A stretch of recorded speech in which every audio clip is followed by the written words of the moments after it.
Netcasts you love. From people you trust. This is Twit.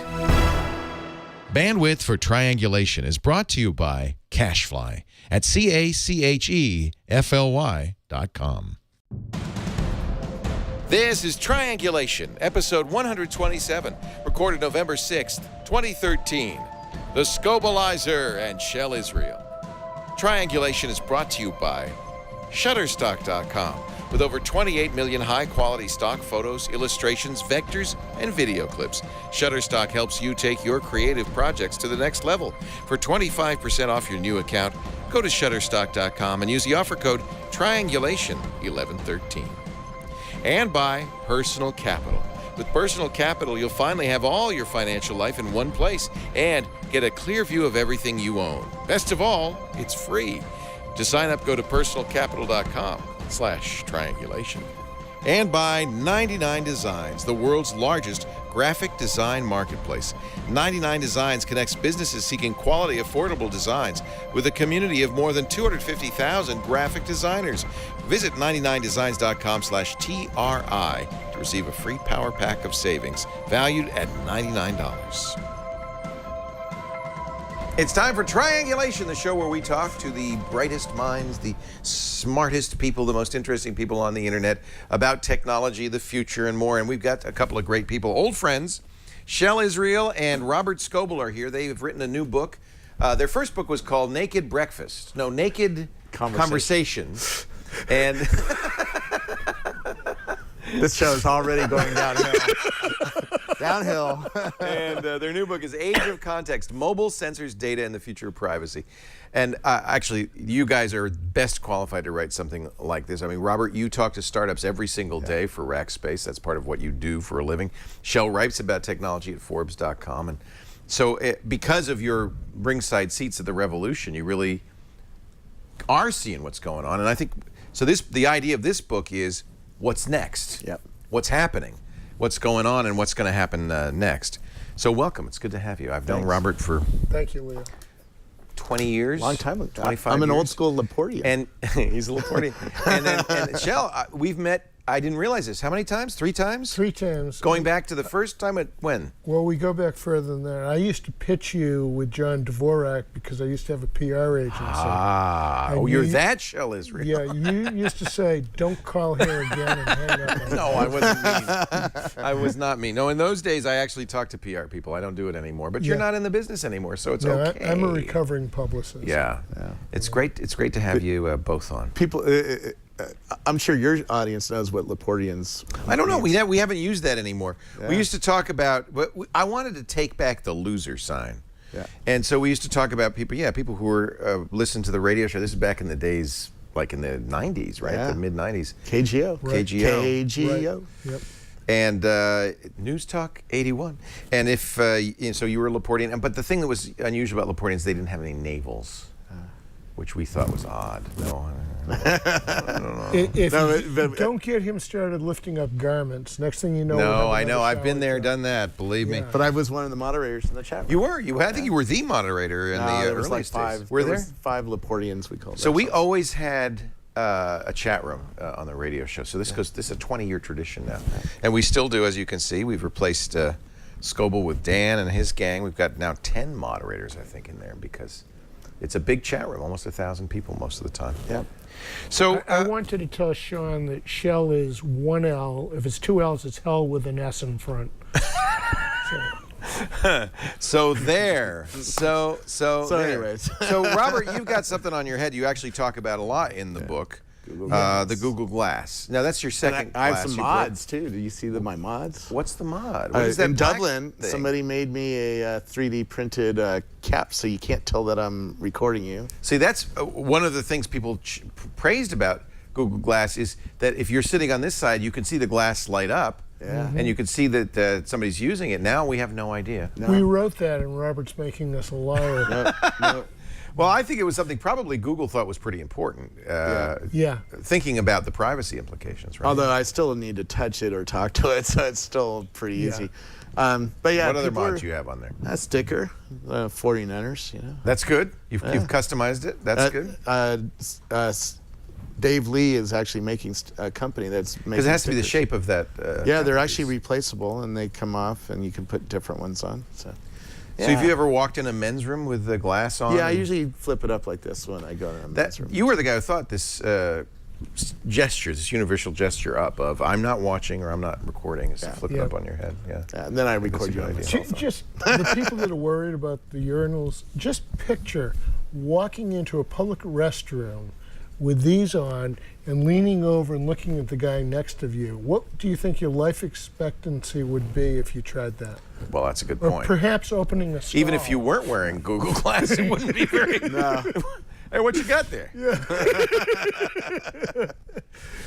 Cold, isn't it? Me too. Yeah. Is that Old a telephoto in there? Moving along. Yeah.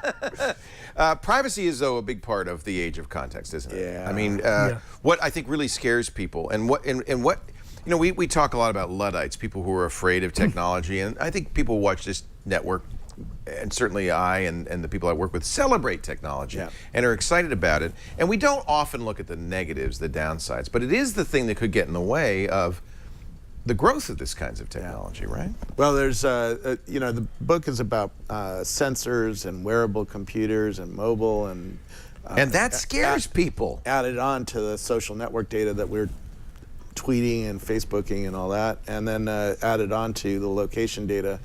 Like I just checked in the studio, so it knows a little bit about the internet knows a little bit more about who I am, right? And not just the internet, all these databases, right? Yeah. So Shel, should I be worried about this? I mean, I think that's what concerns people. Privacy for us was sort of the elephant in the book. Yeah. We started off writing a book about all this cool stuff. And every chapter as we talked to people, we realized there were some real issues. And every time there's new technology, there are real issues, there's unintended consequences. But in the background were people we never heard of that found their way into the book, like names like Snowden. Edward Snowden, yeah. Edward that Snowden. emerged while you were writing the book. The whole So did the Boston Marathon. Right. And so did the NSA with 100 million eavesdropped conversations. And so did the schizophrenia, where the people who were concerned and angry that in the Boston Marathon incident, a Chechen-born American citizen was not investigated even after our good friends and allies, the Russians, warned us about him. And the sad thing was some poor Brown University student had nothing to do with it, and his family were kind of sadly marked guilty by Reddit and others, and that was actually a very sad story. Yeah. It was terribly sad. A week after the marathon is when the Verizon NSA story broke, and the same people that were angry that our government hadn't done enough surveillance to prevent the marathon were now angry because they didn't do enough. Yeah. And so we were sitting there too saying, much. we can't really ignore this stuff, and this isn't really our field of interest or expertise. But you cannot talk about sensors and gathering information and wearing cameras on your head 24/7 without people saying, as they said to you, yeah, but... Every time we speak to somebody, or spoke to somebody back then, but continuing now, privacy comes up. Right. Yeah. And we were thinking, like Robert, and until the little plastic blocker was there, everybody was concerned with what you would do looking out with Google Glass, but in fact, the real issue was Google was looking at you.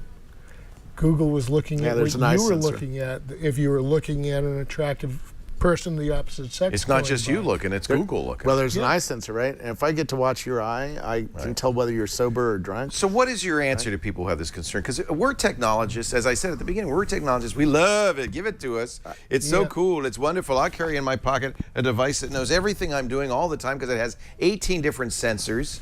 And I don't care if Google knows, but real people do. So what do you tell them? I think we're going over the line because there's going to be utility. And same thing, we all gifted Visa all of our private purchasing behavior. Right. We all use credit cards now. We didn't used to. I think we didn't and a know lot of at people the time, though, No, that people- big data and the that's true. merger of big data and very, very fast, very powerful computers would allow companies, I mean, they were always doing this, but would allow companies to, in much more explicit ways, tie all this data People from talked a variety about of it, sources. but it's not as clear as it is today. Today it's very clear. In 10 years, these things are going to be reading our minds at some level. Right. Either from sensors that are watching us. The new Xbox One Connect sensor can see your heart rate. Yeah, see, I don't care. I just put it in the house and go, hey, this is great. Look, woo, woo, woo, woo. Right, but you know, if you But you're don't right, it think- could see my heart rate, and maybe, Dvorak always raises this, maybe insurance companies would want that data to know if I shouldn't be insured. it knows your weight. Well, if your employer pays for your insurance, and the technology now can predict if you're going to have a heart attack, is the owner of the data going to have to inform the insurance company and the employer before they tell you? Yeah. And it's not clear. There are no precedents. There's Yeah, no we talked laws. about- There's no best practices.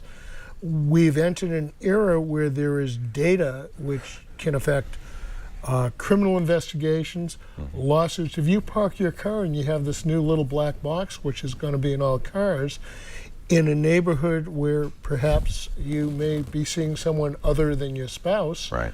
who has access to that if there's a divorce going on? You cross the Golden Gate Bridge and they take a picture of your license plate. Yep. So. But I don't want that discussion to derail. No, but it all fits together. Yeah. Because we're not just going to carry sensors on us like a cell phone. We're going to be walking next to a low-energy Bluetooth radio in a grocery store soon. It's going to know that you're standing at the cookie aisle. Right? It's Eric Schmidt's dream that you're walking down the street and your phone or your glass says, hey, you need new pants, and good news, there's a deal to your left. Yep. And I'm not sure I want to be in that world. Is there a way to make that palatable for people, to give them a sense that my privacy is protected, but I'm getting the value that we did trade somewhat of our privacy for? I think there is. You know, Google's being very conservative with glass. They say no ads right now. And I think they're doing that because they know that if you show an ad every 10 seconds just because you're walking by a store, that's going to be lame. I know that both Google and Apple are working on contextual operating systems. These operating systems are going to know that you're driving or walking or running or sitting in a conversation. Our phones can be talking to each other Moto right X now. does that right now. Yep. And if your operating system knows that, it can report that up to the apps and say, hey, he's in a meeting right now, don't show him any ads. Right. But if I'm walking through a shopping mall and I have on my to-do list, you know, buy some pants, hey, I don't mind getting an ad for pants at that point, right? Two of the guys who See, the work for whole- Google and Maps at GigaHome at the Roadmap conference yesterday said, eventually everybody's Google Map will be completely different depending on who you are and where you are. Contextual maps are there. We want most of this stuff. You talked about the ads. Right now, traditional advertisers say, hey, the numbers are good. If we just reach 2% of the people, it's worth our time. Right. We hit 3% of the people, it's great, which means 97% of the time, they're pissing off people who are getting messages who don't want them because in the context of what they're doing, these messages are not relevant. In the book, we invent a term. We invent a few, but one of them is pinpoint marketing, where they will know when you want something based on where you are, who you are, your previous buying And your habits. history. Right. And this is all good for you. But going back to But convince people. I agree with you, and I keep getting in this battle because I think targeted ads are better than untargeted ads. As you say, they're much more interesting because they're targeted. Now, part of the if problem is we do a 75 crappy job right now with targeted ads, right? Yep. What people see as targeted ads on Google, they're on Well, he Gmail, talks they're about awful. Yeah. Not only that, but even when they're properly targeted, they don't turn off. Shel tells me these stories all the time. When Doc Searles first started talking about the intention economy, I tried an experiment and I said, hey everybody, I need a new refrigerator, tell me what it is. And I got a whole bunch of people, they named 2 or 3 brands. I'm not even going to name the brand because they'll start getting ads for it, but I found a brand, found a great Don't worry, deal Google is for not it. yet scanning the text of these shows. And I even found out know. the cheapest place to buy was Sears, a store I hadn't been into since the last time I needed a crowbar to break into your house. And We bought our refrigerator, we went home, and for the next 6 years, we continued to get offers for toasters and dishwashers. That's not and helpful. sink filters, Right. And there was no way for them to know Right. when to stop. There was Right. no money in stopping. It was cheap enough to just keep sending it. That's actually a really good point. It's just hard to convince people. Hey, it's going to be in your interest. You want to give us information. It just makes it want- all really- better, right? I want you to go Really, back. Go ahead. what's going on here is we're living in a mobile world now, and this is really mobile 2.0. This is what comes after the iPhone, you know, and like Francine Hardaway says she's wearing a Misfit and a Google Glass, and the wearables. She's in our chat room. That's why he's pointing out there. Hi, Yeah, sorry. Francine. And Francine's a friend of mine, but shout out to her. Ours. But we're soon going to be wearing wearables, whether it's an Apple iWatch or a Google Watch or maybe Let's some face shoes it, from Nike that Today's have sensors in them. smartphones are those things already. Just because they're not on your wrist or your head. Right, but the other devices that you're going to be wearing around you, on you, that you're going to walk next to, are going to inform what you see. That's on your why mobile you're so phone. excited about this low power Bluetooth stuff. Yeah, because like turning off your ad about refrigerators, it knows you left the geofence of the store, so shut up. Right. You know, Yep. I'm no longer in a shopping And mode, so right? when we start getting... Here's why that doesn't work.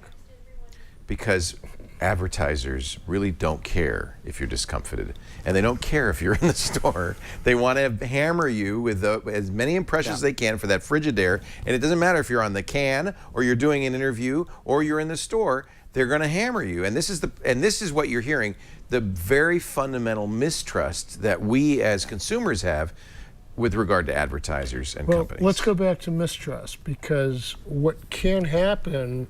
Well, let me divide when we get to the issue of privacy and trust. Okay. I'll divide between government, I'll get to that in a second, and business.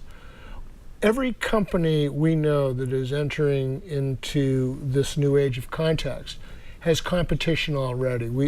Another term we created was personal contextual assistants.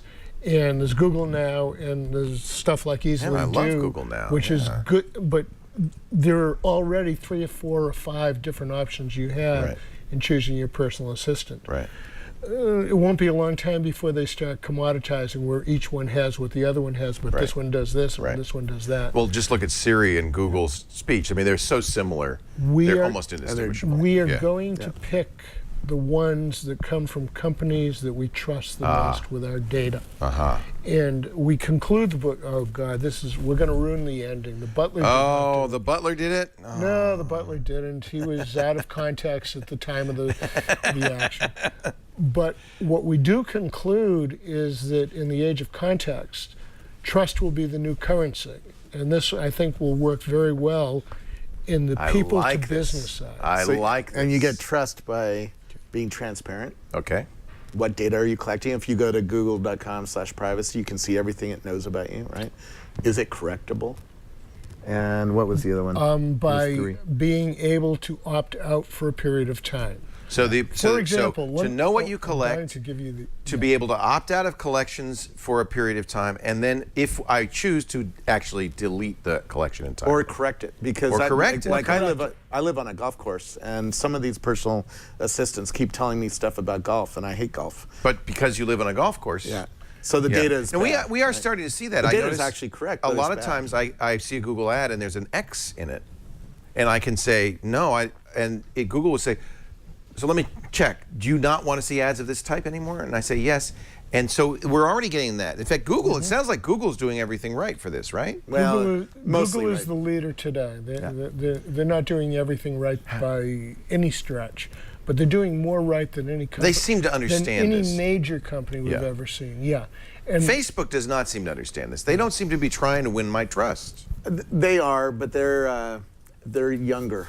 And I think they're tone deaf. I don't think they understand. They're tone deaf I'm with because Leo on this one. Yeah. they're tone deaf because they're younger and they're innovating faster at the moment. And Mark doesn't really, and you know Mark very well, I think, but Mark doesn't, I think, really get it. He doesn't understand people's concern. Mark is completely different today than he was 3 years ago. He gets it more now. He's starting to grow up. You know, he's starting to be an adult, and he's a billionaire now. He has to worry about different things than he had to worry about when he was a college kid. Tax dodges, for example. Well, that kind of worries me because you don't want these billionaires to decide what's good and what's not. And by the way, I got to point out that every one of these billionaires does everything they can to protect their privacy. Mark bought every house around his house so that nobody would live around him. Eric Schmidt makes sure that his data is, is erased from every possible place. They have the money and the means and the wherewithal to protect themselves and their privacy at the same time as they're infringing on everybody else's privacy. So maybe they need to start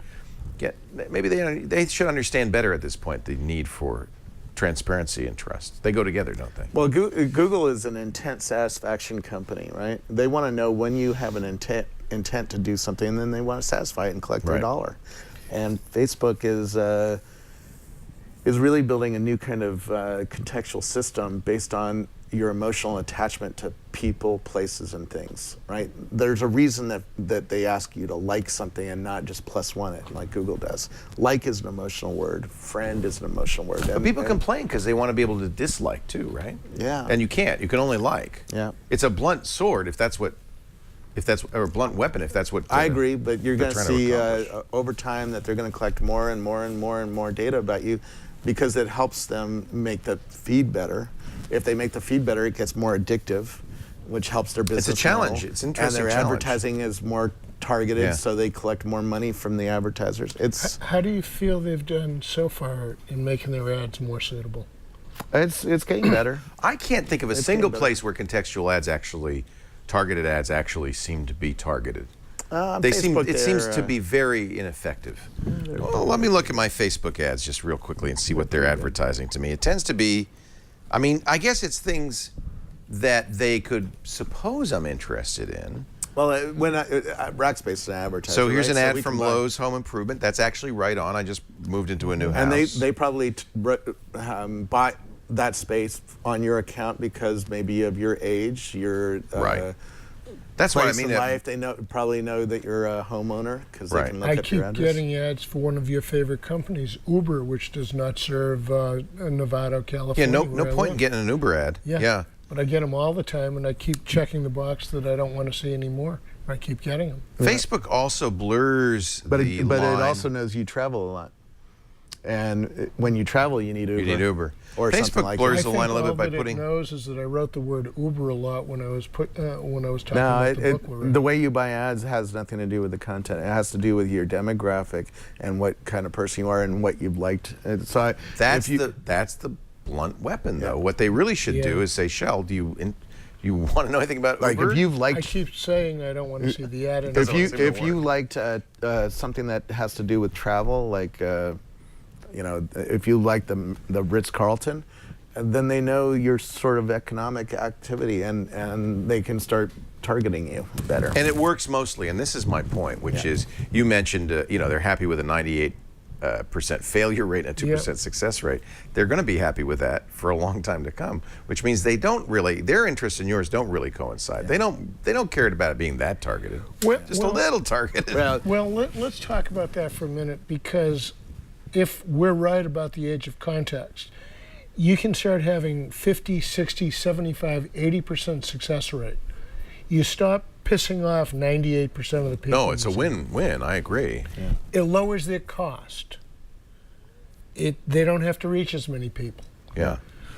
So there are lots of advantages to it.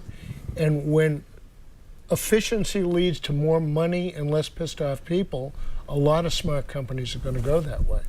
Not everyone. I'm sure you're still going to be getting letters from Mr. Obuti, who wants to put $6 billion. I get a few of those. Yes, I do. I mean, Zuckerberg, if you make the news feed better and the ads better, you get more addicted to the system, and that works. So it is in his interest. It is his interest, and I know the team that does the news feed. They really want to make sure that they put the best 20 things up on your feed as possible.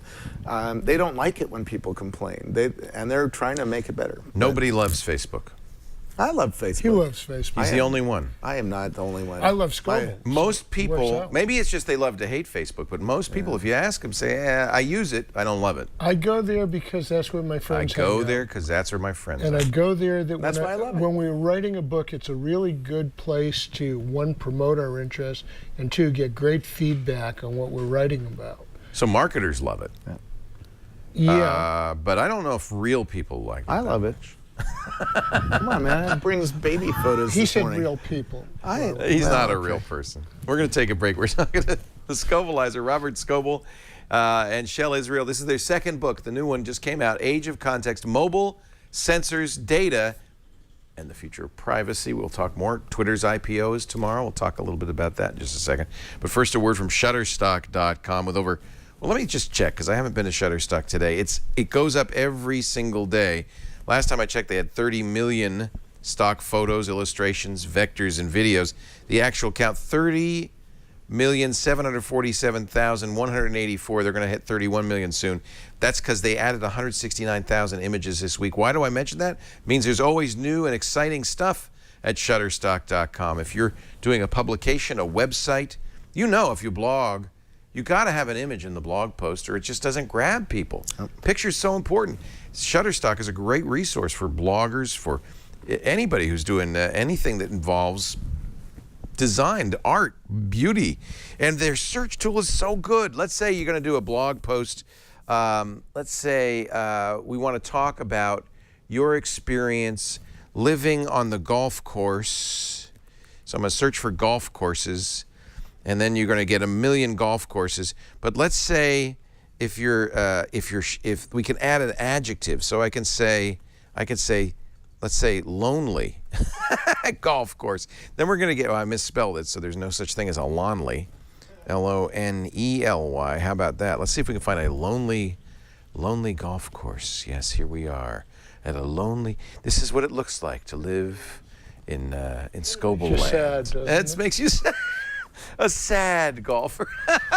Now, I find this inspiring. When I want to write something, I go through these. Now, if you don't have to have an account or you don't have to pay money, I should say, to have an account. It's free, no credit card needed. And then you could take these images, put them in your Lightbox. That's a way to store these. You could share them with other people. Save images for inspiration for the future. The lonely road leading away from my golf course. I find it so inspiring. They've got a beautiful app for the iPad that's just Webby. There's a very lonely golf course. That is rough. That rough is rough. Wow. Yeah, man. Stay away from that 8th hole. Whoa, holy camoly. That's got to be a 9. That's a 9-iron. Yeah, 9-iron. Anyway, stroke. I want you to visit Shutterstock.com. If you decide you want to buy some images, you can buy image packs. Oh, they also have footage. I forgot to mention they have video as well. If you click the footage tab at the top there, you can see a variety of beautiful high-def images. Professional videographers, artists, designers, great stuff at Shutterstock.com. Once you make an account, you can get free images every week. And if you decide you want to, get some images, you can buy an image pack or do what we do. We have a subscription that's 25 images a day, which is very useful for publications or places like ours.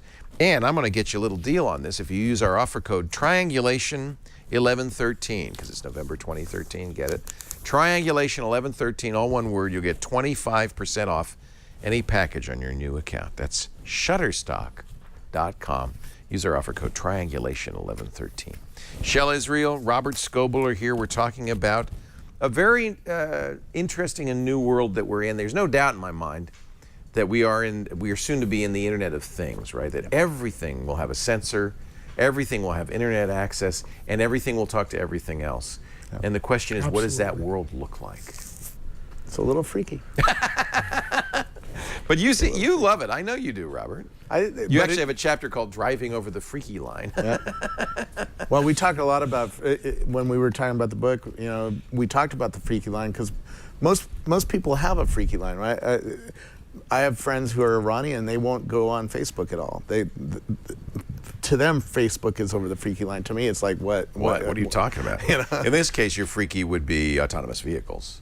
vehicles that drive I like themselves. that. I have a half-driving vehicle. But I do too, and you know what? It's freaky to not me so is bad. freaky to me is having a sensor that's going to listen to my thoughts, and and it's coming. I was on stage at the Next Web wearing a galvanic skin response sensor. Was watching how nervous I was on stage, and the guy was holding his iPhone and had a graph of how nervous I was, and then he starts talking to me about the red light district in Amsterdam, and it's you got real up. nervous. It spiked up. Sounds like a And I was like, wait sociology a second, audit you're doing here. This guy's in my head. At some point, Google Glass may be something you go to a doctor's office to, and it gets attached to your optic nerve, and then it won't light up at all, or maybe your eyeball will light up. But all of these things are going to continue to get refined, get smaller, get cheaper, and not only that, people will get less freaked out by them, and they'll get more used to it. Is it because we're just getting used to it, or because it's less freaky? We get used to things. Can you imagine how freaked out people were the first time an automobile went by? Oh yeah. You remember the first time you flew? That was freaky. Yeah. Right. Well, it was funny. We just were on a helicopter going from Dublin to Cork. Yeah. Well, it really is. The damn thing has no wings. Right. It's basically scary. a ballistic stone. We were 800 With a rotor. We were 800 feet up though, and as you know, that's low. Well, there was some heavy air up there, but it also tips down a little, which makes it a little freakier. Right. Yeah, we flew. But what I kept watching is we were going over horses and pastures, and every time we went over, we caused a stampede because the horses weren't used to helicopters. Right. And the sound and whatever it was just scared them, and they just ran off. But that's People are yesterday's like news. that when they see new technology. People are like that the first time they see a freaky car. Robert, when we were writing this book, I asked Robert what would freak him out, and he thought for a minute. He says, the first time I get into an Uber car, I get there's in the no back driver. seat, and I tell absolutely no one where I want to go, and I watch absolutely no one navigate the city streets of traffic to get there. Yeah. But the second time won't be so bad. Yeah. And the third time, you'll just start No, he'll just keep doing what he's doing right now while no He's one's still looking. he's tweeting right now. I was pulling up a picture. That's a camera. Here, It's let me see a if I 1 can- millimeter by 1 millimeter. Do you have the over-the-shoulder shot, John? Can you see this? So it's there's tweezers holding a 1 millimeter cube, And it's a camera. and it's a camera. And they can put that on a optic cable and put it in your body, and the surgeon can see inside your body. Right? We just visited a place. That's where we saw it. Yeah. Tyndall. Tyndall, that's the okay. Tyndall, Tyndall in Cork, Ireland, which boasts that it makes the world's smallest machines, and I think they do. Are these MEMS? You Is it ingest that. You ingest that, and as it goes through your body, it is basically reporting to external medical people what's going on inside your body. It detects cancer, ulcers, whatever is going on. Well, in fact, Apple hired a principal from one of those companies to, and when one thinks that it probably has something to do with the iWatch, maybe you'll be swallowing or using a suppository or something that's going to give you some measurements. I'm not sure I'm ready for that. We were thinking of pills. We were looking at other orifices. Could go either way. Keeping it on a higher Go up level. or down. Start at the top. Start at the bottom. Doesn't matter, it's still- Gravity would Yeah, it helps with encourage use gravity. Gravity's on your side. That's a sensor that goes on the tip of an arrow. Yeah. On an arrow. Well, there's a modern technology. Well, it goes inside the arrowhead. Okay. And it tells you the speed, velocity. Well, I said velocity. That's basically. It gives you all kinds of information. It's supposed to be used for practice arrows. They assume it's going to be illegal in Olympic competitions. But it's that'd be really good to know, wouldn't it? How fast you went, what your how fast, the heading was. accuracy, what do you call the wobbling? But this is all this. These are the kinds of sensors that they've probably gotten very inexpensive because they're in cell phones. This is exact. I was just looking at the Nexus 5. This thing has sensors for all kinds of stuff. Yeah. And presumably Google and Apple and others want to somehow use this measurement to deduce things about what you're up to. And They're all getting smaller and faster. I have a 2004 Lexus. yeah. And on the windshield was a really unprecedented thing. It was this big box that's attached to the windshield. It has a sensor that knows when there's water hitting the windshield, and the wipers automatically In go off. 2004, that was pretty That was sophisticated. amazing, and now it's a grain of sand. It Right. cost under $1 probably. You don't see it. Right. And it's one of hundreds of sensors that's in my What are we looking at here? These are radiation sensors that they put inside your body around cancer, for instance. Yep. And the doctor who is focusing the radiation treatment can tell that they're hitting just the cancer. That's great. Because of these sensors. That's very And cool. again, like you said, these are coming out of the cell phone factories. They're the R&D world of the cell phone industry. At SRI, we saw another approach to detecting cancer when it's down to one cell, and they can pick out one cell that's cancerous among, what was it, 50 million? I don't know. 50, just a whole mess of cells. And it can find the one, and it can treat the one. It won't cure cancer, but it can treat it and kill that cancer long before you have to have words like chemo in your conversation. Right. And so you see multiple approaches to the world's courses. This is going to diminish the freaky factor. You know, there are toothbrushes Philips is developing that it's an electric toothbrush, and when you're doing it, there's a little sensor in there that will report to your dentist if you have a cavity, and will let the dentist then text you and say, hey, you better come in, we see a problem there. So you think, like skittish horses, we're just going to get used to all this, and we're going to get value out of it, so we're going to be kind of willingly. It's a trade-off. Mark Andreessen. You know, people talk.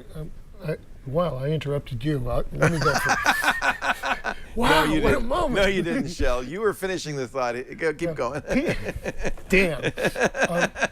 But now I forgot the thought. I did. I forgot the thought. What did Mark Andreessen say? What Mark did Mark Andreessen Andreessen say? said if we get free ice cream, we're going to change our behavior. We're going to go over the freaky line. People freak out when they think of these mountains of data up there in the cloud. And at the same time, every minute, not every minute, but all day long, we're going to Google and searching, and we're getting little spoonfuls of data that we just can't live without. Yeah. So you're really saying that this is, in the long run, really, maybe even the short run, going to really change life as we know it. That Yes. we've lived in a world of basically of ignorance all this time, and all of a sudden, many things that weren't known or couldn't be known will be known. Yeah. And that's going to change everything. Yeah. That's We're the age living- of I'll content. We're never moving say from- change everything, because some things don't change. People don't really change. We've been the same since we were in the cave. But our expectations are going to change. I've And seen that what happen we with the know. internet. And With the what we expectation know. that you could find any fact instantly has completely changed. We used to have to go to the library not so long ago to find out something, and you were lucky if you found the book that had the fact, and it took you a long time. Now, there's no problem. Facts are, free. They're there. They're available at any time. That's little data. We're moving. And that's changed everything. We're moving Yes, it from does. a world of desktop and laptops. We're not going to see many of these in the future. No. to a world Yeah. where we're carrying around a phone. Problem is our hands are not getting any smaller. No, but these. But we're the way we carrying talk these, with these will change. Yeah. We're carrying We're these gonna- around, and we're going to see a new kind of software here. Right. This is a world that's coming is going to know whether you're shopping Right. or running or walking or skiing or driving or having a conversation. And what you're going to see is going to change because of the databases that this world is studying. So, Shel, are you saying there's nothing to fear? Oh, no. I'd say there's a great deal to fear, but over time it'll diminish. I think, first of all, there are people, Richard Stallman, for example, who just wants to tune on all of this. Right. And Ironically, because Stallman is the founder of the Free Software Foundation, wrote Emacs, he is in many ways the father of the software that we're using. Yes, and he has a business card, I forgot what it says, but basically, it says pay cash, stop the credit cards from watching you. Right. Right. And he means it. But the lengths you have to go to not participate in this economy, you basically have to be the Unabomber. You have to go to a cabin in Alaska, pay only cash. And well, I was going to say Montana, but you also have to cut your own wood because the utility company's collecting data on you. Hey, we all saw the last episodes of Breaking Bad, where in order to get away from the feds, Walter White literally had to go to a cabin in the middle of nowhere. He couldn't have phone. He said, well, can I surf the internet? Of course not. You can't buy gas. You have to stay in this cabin and I'll bring you what you need, and that's the only hope you have. That's Richard Stallman's button. Don't be tracked, pay cash, it says. Don't be tracked, pay cash. But he ends up looking like a crackpot, doesn't he? I mean, there are a lot of people who say, well, he's right, but the lengths you have to go to make it impractical. The polite word is iconoclast, but most of us, if you really want to fight this stuff, I like it in the book to standing on a beach and punching a tsunami. The result is you won't stop the tsunami, but you're going to end up in some deep water. Yeah. We're talking to Shel Israel and Robert Scoble, their new book, with a foreword by Salesforce.com's former CEO, Mark Benioff. Former. He's Current. current. Is he still there? He's still there. I just fired him. Unless he got fired like an hour ago. Fired. You're going to screw up our last leader in the front end of the book. I'm sorry. It's not former chairman. It's founder and chairman. I misread it. Here. Age of context, mobile, sensors, data, and the future of privacy. As you can see, it's a very stimulating and very interesting topic. More to come. You know, one of our sponsors actually is exactly down this road. If you could fully understand your financial situation, you could be much more effective at planning for the future. Personal Capital was founded by a guy who's been on this show. He was we welcomed him onto Triangulation. He's former CEO of PayPal, knows a lot about money, about finance. And he's decided to make his life goal here to give you all the information about your financial life, about your accounts in one place with graphs and charts, checking, savings, retirement, credit, investments, mortgages, loans, to know where you stand. Without incomplete information, you're not going to make the best decisions. Personal Capital changes the game by combining all your financial accounts, giving you a total real-time snapshot of where you stand, of all your finances, all the graphs, all the charts, the reports that can tell the whole story. They say it's like a financial GPS at your fingertips. And it's free. I like that too. Go to personalcapital.com/triangulation and take advantage of this free offer. personalcapital.com/triangulation. I started it when I interviewed them about a year ago, and I've been having a lot of fun just kind of thinking and planning and understanding a little bit better. If you've used, there's similar programs out there, but this is one that's designed specifically to help you better understand your investments and your strategies going forward. Planning for retirement, for one thing. Don't worry, I'm not planning for retirement. I can't. If I'd had this program earlier, I would have been able to. I was planning for my retirement right up to the .com bomb. And that was it. I've recalculated. I now plan to retire at age 227. If you get a chance, I don't know what episode of Triangulation it was, but go back and watch Bill Harris, the founder, talk about his career, but also about personal capital. Really, really interesting. I probably can find it. I have the internet, you know, right here in my lap. Bill Harris, Triangulation, episode 51. Facts at your fingertips. Personalcapital.com. God bless little data. I love it. So you call that little data? Well, it's data. Because I've been listening to traditional media talking about these terabytes and terabytes in the cloud, and everybody looks at it as like this monster. It's like Goliath is. What was the Japanese one? Exabytes. Godzilla is coming in data to get Gojira. you. And yet we live off of this stuff. It's changed the world. You mentioned the Google and libraries. Less than 10 years ago, there was a suit in Oregon where a teacher was sued because she banned her 8th graders from using Google to do research reports because it was cheating. And in the end, the teacher decided she'd take an early retirement. She said, "This is not the world I want to live in." Yeah. No, I see that all the time. Schools say you can't use Wikipedia. Yeah. You can't use. Hello, could I use the Encyclopedia Britannica? It turns out Wikipedia is more accurate than the Encyclopedia Britannica. Yep. It's one of the issues that's going on that we didn't get deeply into in the book. Is I think, kids are learning more on the internet than they are in the classroom. Well, that's pretty clear. That's true. And classrooms are still important for socialization and related issues. But why can't our education system embrace what? Because it is one of the most conservative institutions we have. And I don't think that's inappropriate. In fact, the times that education has been not conservative have often gone wrong. Remember phonetics. Or not phonetics. Whole language it was called. It was anti-phonetics. And my kids learned how to read and write with a whole language, and as a result cannot spell because they weren't taught phonetics, and that was an experiment gone awry. So education, I think, has learned, man, we got to be a little bit careful here about what we do. But I agree with you. I think the best things that education could teach you are things that are eternal, like ethics and context and how to understand, how to learn, how to. But ultimately, facts. You know, you don't need to learn when Washington crossed the Delaware. You Google it. Yeah. You don't need to memorize that anymore. What about No, but you need to understand the multiplication framework table? of where you live. And right? that's harder to Yeah. teach, you see. Yeah. It's very easy to teach. Well, we're going to learn all the presidents and memorize that. That's an easy thing to teach, rote learning. Yeah. Much harder to teach things like what it means, how it works. Yeah. Those things are very difficult to do. But I think we are, I hope we are moving in that direction. So Twitter just is about to go public tomorrow.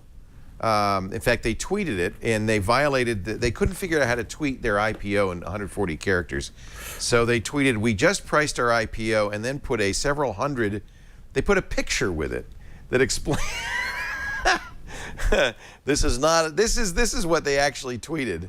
They've announced that they're going to sell 70 million shares of common stock tomorrow, starting at $26 a share. For you, $25.49. Yeah, special deal. At Amazon, $22.50. But this is an example of a company that has definitely changed how we think of as information, how we acquire information. It's 1/5 of the book is social. The social network data is going up. It's doubling every, let's say, 14 months. It's 1 billion tweets every 36 hours. I mean, when we joined Twitter, it was only, I remember when my Kevin first Rose tweet and was I like were- the 76,000th tweet ever, and that was 6 months after it started, Remember right? when Kevin Rose and I were battling to be the most followed? I'm going to ask Shel if he can answer this question, because you know the answer. Kevin and I were battling who would be the person with the most followers on Twitter, right? Yep. And I was number one. I had the most followers on Twitter. Do you know how many followers that was, Shel? I remember when you hit 1 million, Yeah, well, no, I never hit 1 million. It was 5,000. 5,000. 5,000 was number one. Then Barack Obama, Ashton Kutcher, Lady Gaga, Justin Bieber, they they came did it, along. yeah. They put it in the millions. I think It's it's 16. 5,000? 5,000. I think it's, I don't know who's number one now. I but think remember- it takes 20 million to get in the I ball remember game. when I hit 1,000 followers and people were giving me crap because it said nobody will ever get to that. Well, you were following. This was another thing that was crazy. You were following everybody who followed you. Yeah. Do you still do that? No. No. No, in fact, Crazy. that's pretty stupid. In hindsight. I hide from I some- unfollowed everybody one year. I Twitter- hide from some of the people who follow Yeah, me. no kidding. Twitter's one of those things where you can almost use it as a litmus test. If you people who get it and don't get it, and people who don't get it, I used to say, if you don't get Twitter, you probably don't get what's happening. Is that true? Sort of, because like there's a chapter in our book about pinpoint marketing. We write about this company called Vintank, which is up here in the wine country. And they're tracking everybody who tweets about wine. And by the way, today that's 1.1 million tweets a day that have something to do about wine. And if you're in the wine business, you probably want to follow that. You want to, but think about context. If I'm selling you wine, and I can learn more about your context, about your history with wine. Do you drink Sutter Home and Right. think that's great? Do you drink Caymus? That tells you, right? So you like the Caymus.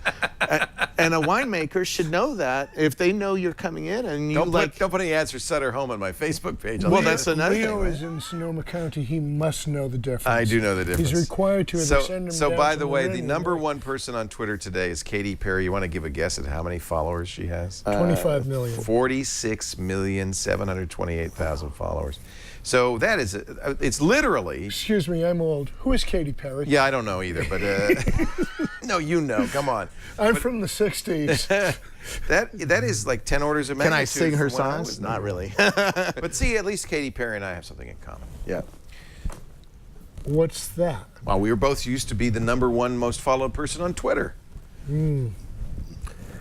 I used to be the youngest kid in the room. Yeah, me too. Yeah.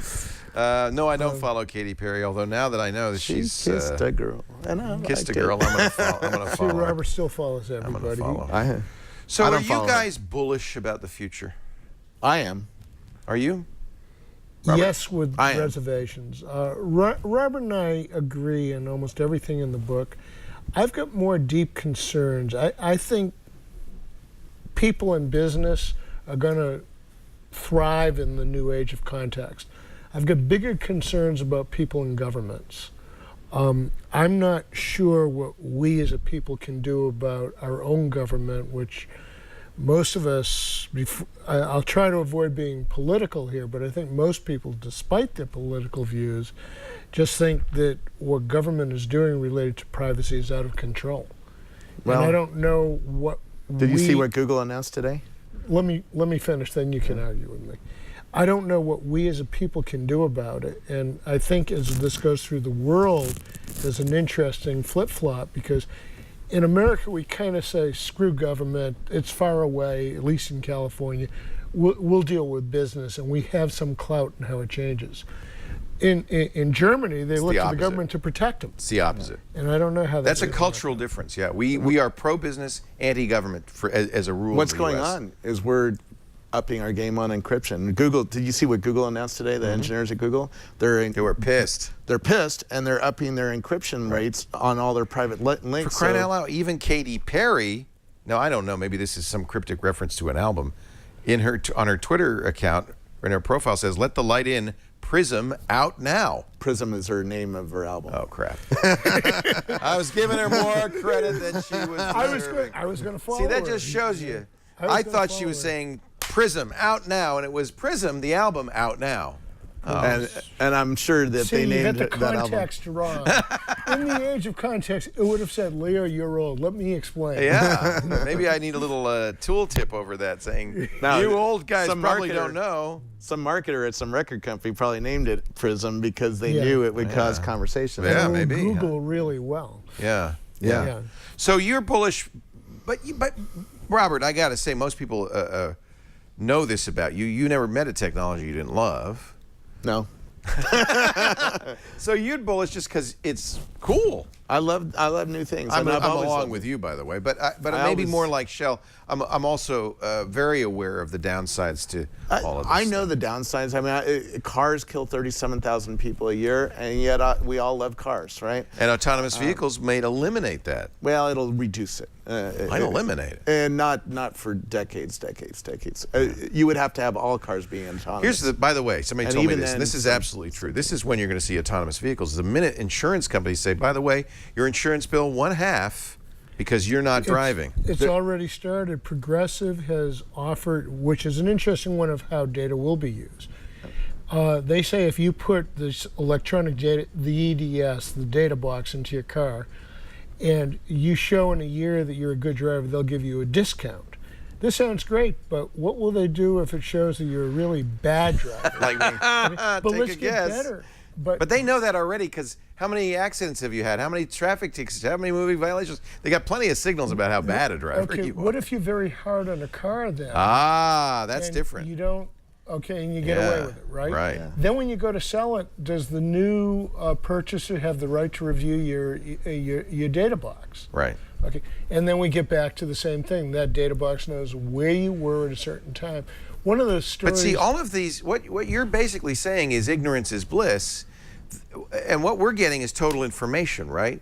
Yeah. And aren't we just old-fashioned, Shel, because we're saying, hey, I really don't want to know, and I wish nobody else knew. And maybe Robert's just a star child of the future who wants everything to be open, and there are no secrets. There is no ignorance. Everything there's is known. secrets. I don't let you watch what I do in my bedroom and stuff like that. We all have secrets, and I certainly don't want to give you my keys to my bank account, although there's not much money in there right now. But we'll try to sell more of these. But books. you know, privacy is out. control of information, control of your life a little bit, and Control is the word. yeah, That's the key. It's not that I don't want privacy, I want to control it. right. Yeah, we're with you on that, both of us. On the other hand, but living in public does bring many benefits to your life. Your agree. friends can find you and call you and invite you to party on Saturday night. I can't tell you how many people I've tried to invite to parties and I don't have their phone numbers, right? And, Yet I remember a time that I was sitting in a cafe here in Petaluma, and Robert just showed up, and I said, "How did you know I was here?" And he said, "Well, you checked in on Foursquare." Yeah, and we had a great conversation. Thing. That was a good thing. I'm teasing. If it was a stalk, well, I was a stalker, but no, that was a good thing. And you know, in general, I do live in public. People were flabbergasted when I set my Google latitude settings that anybody could see where I was at any time. Yeah. Then Google got rid of latitude, so I'm safe now. But seriously, I think that I prefer to live in public. It just is easier. And I think ultimately, if everything about everybody is known, then nobody cares what happens in your bedroom or your bathroom. It's the same as everybody else. Oh, we still care. We're so different. We're human. What are you doing? Magic tricks?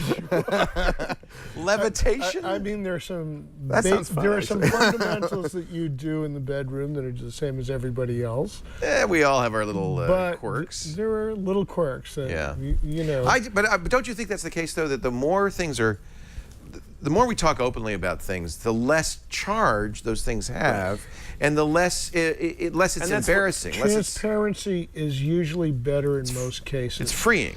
One of the issues in control that we touch on in the book a lot is that there are no answers to the question of who owns this data, who controls this data. Right. Yeah. And we know what the answer should be. We know it should be us. Should be our data is our stuff. So let's go back to Progressive Insurance again. They don't see it that way, do they? They own that data, and who do they share it with? Right. And we already know that if the police come because you're suspected in a crime, they'll turn the data over there. Yeah. But then we get into that divorce case again of who else can see that data. You know, can it be used in a spousal dispute? Right. You know, can it be used in a reselling of a car? Yeah. If you buy a used car in a lot, do you get to see the data of how the car's history? Well, look at the RFID tags in New York City, the Easy Pass system. You buy an Easy Pass for your car because that's how you pay to go through the tunnels, right? Yep. But they're paying that RFID tag as you drive around the city. So if you are a criminal, they've got a record. They have a record of where you were. Oh, I don't your have car to was ask in you. front of that house. Where were you, Robert Scoble, on the night of Friday the 17th? I know. Yeah. I don't have to ask. Mm-hmm. Your Honor, gentlemen of the jury, ladies and gentlemen, here is the record. Here in San Francisco, the buses have cameras. They You're send you not a parking crook, tickets. so what? You don't have anything to fear. Well, that's one way to look at it. I gave you a softball, dude. Come on, take a swing. I generally agree with you, but the problem is when governments go out of control. And it's who decides who's a crook. We have lots of experiences with governments. Yeah. My wife's friends have whip marks because they grew up in Iran. They were caught in a car just hanging out with a unmarried woman. They got whipped because they were trying to force one of the 3 kids to marry the girl. And you know, governments go out of control. And that's what scares me. It's not in America. I'm not too worried right now, but we have experiences with governments who go completely off the rails. Yeah. I am worried right now, and I'm worried because invasion of privacy, the last 16 years show us it's a bipartisan effort. Yeah. Doesn't matter who's in the White House. It seems to be just increasing and increasing. Yeah. And government has a history of going in a direction, not being able to alter course. And I think we have, what's the reverse of inertia setting in? It's just moving and gaining momentum as we speak. Yeah. And transparency in the White House just gets talked about whenever somebody's running for office, but it never gets practiced when somebody's sitting in the White House. Yeah, somebody said, what about Hoover and McCarthy? Good examples. Well, I was very tempted to talk about Joseph McCarthy in the book a few times, but that brought us on this political track, which wasn't the intent of the book. Yeah. But we have certainly seen governments, even as recently as this year, that have used that information to pursue political agendas, not legal agendas, or not terrorist agendas, but purely political agendas. Yep. No surprise, right? Our guests are Shel Israel and Robert Scoble. Shel's from Forbes.com, Forbes.com/site/Shel Israel. If Something you want to like read that. Go to Forbes. Just, you know, type you in can my Google name. Shel Israel. There's Just one. Google me. Yeah. Robert Scoble, that's easy to find. Scobleizer, and of course he does videos for Rackspace. We'll have some final words. And I'll give you a chance to ask your questions in just a moment. Those of you watching live in the chat room. I want to talk about 99designs.com, though, before we wrap things up. A great place to go to get graphic design work done. It's the world's largest graphic designs marketplace. They connect businesses seeking quality, affordable designs with 260,347 designers. That's how many people in the community doing all sorts of really fabulous work. Here's how it works. You'll set up a contest. There are currently 2,000 open contests saying, I need a design for my menu, for my landing page, for my web app, for my iPhone app. People will submit their thoughts, their designs. You'll work directly with them, refine it, and then pick the designer. There have been over 250,000 designs to date. $1.9 million paid out this month alone to designers from businesses who've used 99 Designs. We've used them. We got a great t-shirt design from 99 Designs. I want you to try it right now. You can look at landing page design, for instance. Some great designs for as little as $199. Visit 99designs.com/TRI. 99designs. Let me go there right now. .com/TRI for Triangulation. You see, welcome Triangulation listeners, and you'll see a lot more about some of the designs that are available, how it works for you. There's no risk. You get a design you love or your money back. It's very flexible, and you'll get a Power Pack upgrade, a $99 value. Power Pack gives you more designer time and attention. 99 Designs will bold and highlight and feature your design project in their marketplace, so you'll get more designs. 99designs.com/TRI. They're really great people, and they offer a service for those of us who are aesthetics impaired. It is very, very valuable. Is this self-published? Is the book self-published? Totally. Yes. 99designs.com/TRI. So you did something that I think a lot of people do. You outsource the design, I bet, right? Mm-hmm. You outsource the editing, right? Because you have an editor. So that you can do really people, everything that a publisher 10 or would. 12 people working on the book. I bet you the index was outsourced, right? Yes, there were people who were freelance indexers. Right. That's what they do. You've got links in this book. Actually, that's the index, which is great. It's all the links. They replaced footnotes, and we took that out, of course. That's a good way to do it. Yeah. Just say here's Amazon has really changed the book industry. And so it's print on demand if I go to Amazon.com and order it? Yep. Audible. Oh, and you got an audio version. Who did the Kindle. audio for Jeffrey Kiefer. Oh, great. And Caterer. Right, Kiefer? Let me look. Yeah. I can go and search. So you can listen to it. Is it on Kindle? Yep. Yep, and it's got the magic synchronization. You can start Oh, I reading love on that. a Kindle. Isn't that great? And then you hop in your car and Audible knows where you left Jeffrey off. Kiefer, K-A-F-E-R, yeah. Of course you were right. Well, And Jeffrey reads fast, so it's only 6 hours, which is nice. He goes. I always screw his name up. Every time I'm on with Leo, I always forget Jeffrey. And I love the name of tomorrow he's going to be at the party. He's going to give me the crap. publisher is Patrick Brewster. you want to know the origin of that? I have a feeling I'm going to guess that Patrick is Robert's son. Is Brewster My dog. your dog? Close. I almost said son. That's great. There were too many places where we had to fill in. Who's the publisher? Yeah. And we could not actually ship this book to South Africa without a publishing company. Isn't it funny how technology, and especially if you're a technologist, as you both are, as I am as well, technology can move you so far ahead of what people are doing, of the kind of the way things, and publishing is a really good example, where publishers are just barely, getting along. Education, we mentioned, same thing. A lot of areas where people are very conservative. I love self-publishing. It's not for liberating. everybody, but you don't have to deal with the committees of the big book companies. We had certain advantages. He's Scoble, which is the PR operation right there. Write a book with Scoble, you have the PR. But we have the ability to earn a living as writers, or I do because I'm the one that wants to earn a living as a writer. And because there's been so many layoffs, we have incredible.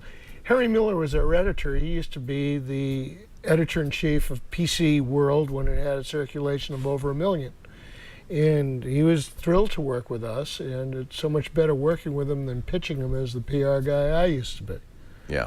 And he just put together a copy editor, a proofreader, a fact checker, and you know they were there when we He's needed a them. force We of were gone. nature, isn't he? But we use Guy Kawasaki's book, author, Ape. publisher. Ape is entrepreneur. great. Yeah, we've interviewed Guy about that book on the show. Yeah. It's the guidebook for blind self-publishers, which we you know. Question for you: how many parties? This comes from Web6670 in our chat room. How many parties do you attend every year or month? This week, This week? That's for Robert.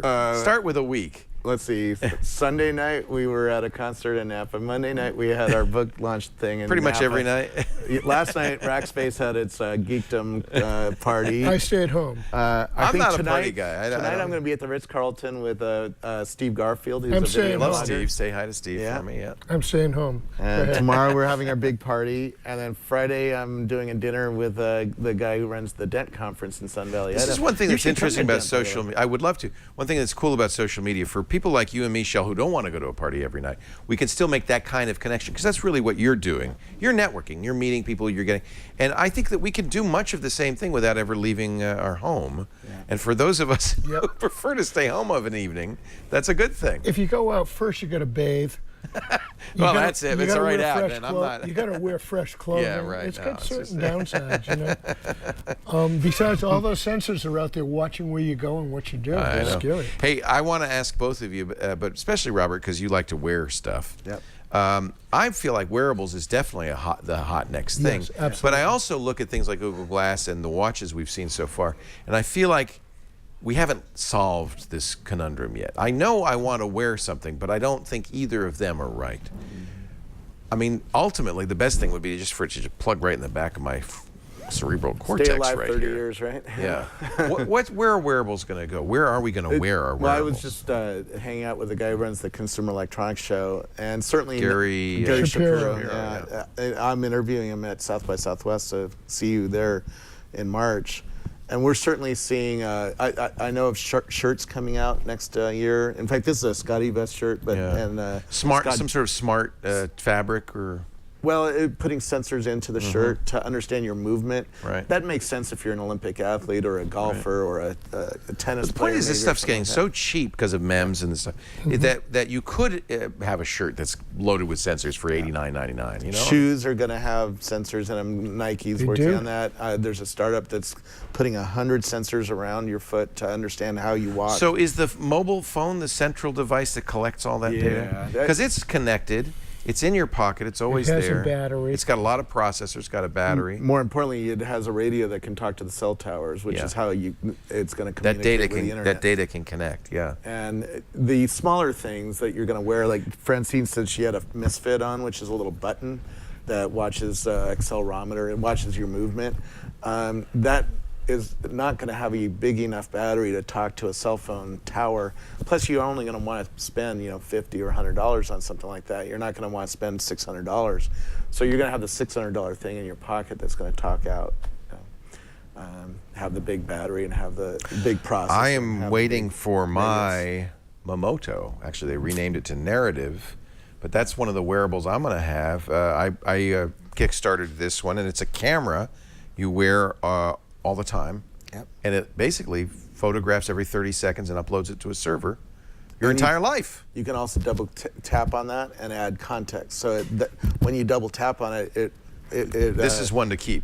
yeah. Well, it says this is an important moment. Important moment. Right, and it keeps track of that. And as you have more important moments, it can do stuff with that. See, I find that one freakier than Google Glass. Because somebody Yeah, can because it's just sit actually there taking a picture the whole time. I mean, Yeah. I'd be sitting here, you would be every 30 seconds, but then the and it doesn't- theory there's of it no is. click, there's no light, there's no. No, I don't cue. know I don't think so, no. Yeah. I think it just records. And But it comes from Gordon Bell, was the guy who originally wore these of Digital Equipment Corporation. He wrote a whole book one on of the it. founding fathers of our Technology, industry. yes. Yep. And, of course, Gwen, his wife, a severe Alzheimer patient, and I think he became very interested in the idea of memory, especially for people who are losing their memory. Yeah. And the idea that I could go back and I could say, well, what was I doing 4 years ago on a Wednesday afternoon. Oh yeah, there's Shel. Yeah. I don't know who that guy is. He looks familiar.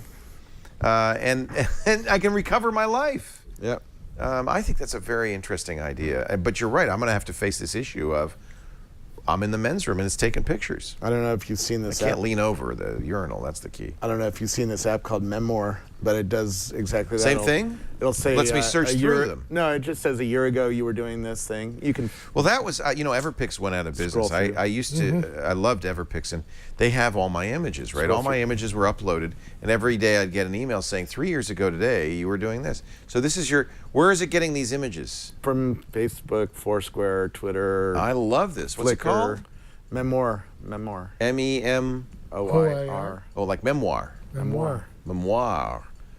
Ah, I love this. I love this. In fact, that's the party we were at on Yeah. Monday. Yesterday's party Yeah. is today's memoir.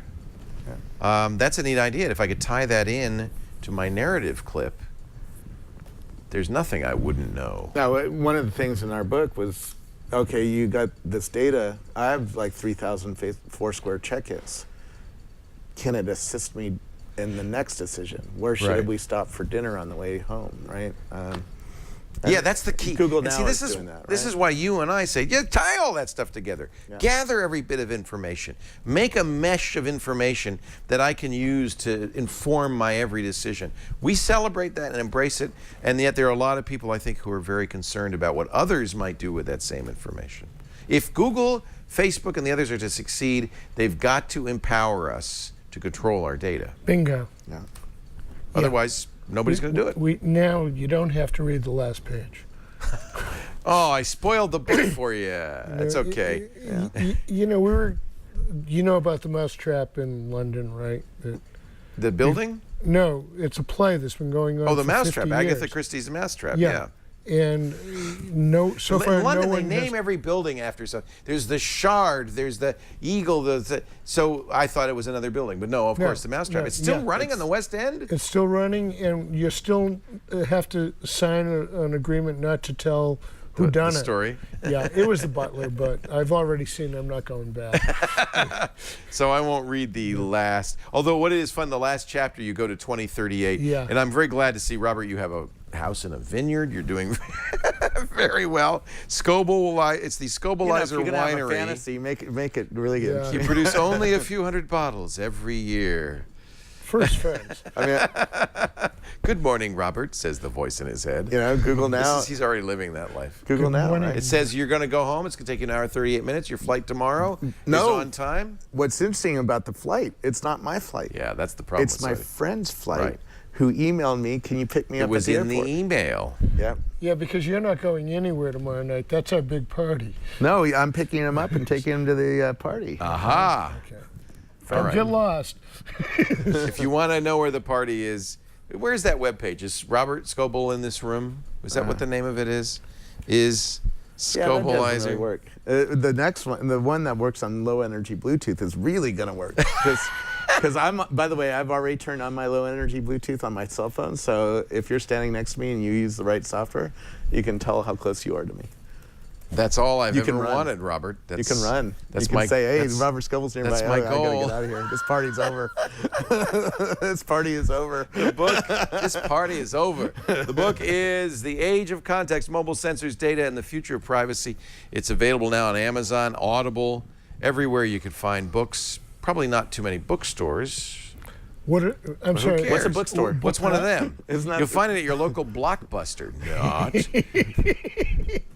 It's available at the bookstore in Half Moon Bay, by the way, because I took a You bunch put down some there. Yeah. There you go. All right. Well, Amazon, the world's bookstore. That's where it is. That's all Yeah, it needs to be, right? Isn't it? It's in all forms that Amazon has. That's all you need. And if somebody has a custom idea, we just had one company who didn't like the color of our book because it was the competitor's color, so they're publishing it themselves in blue.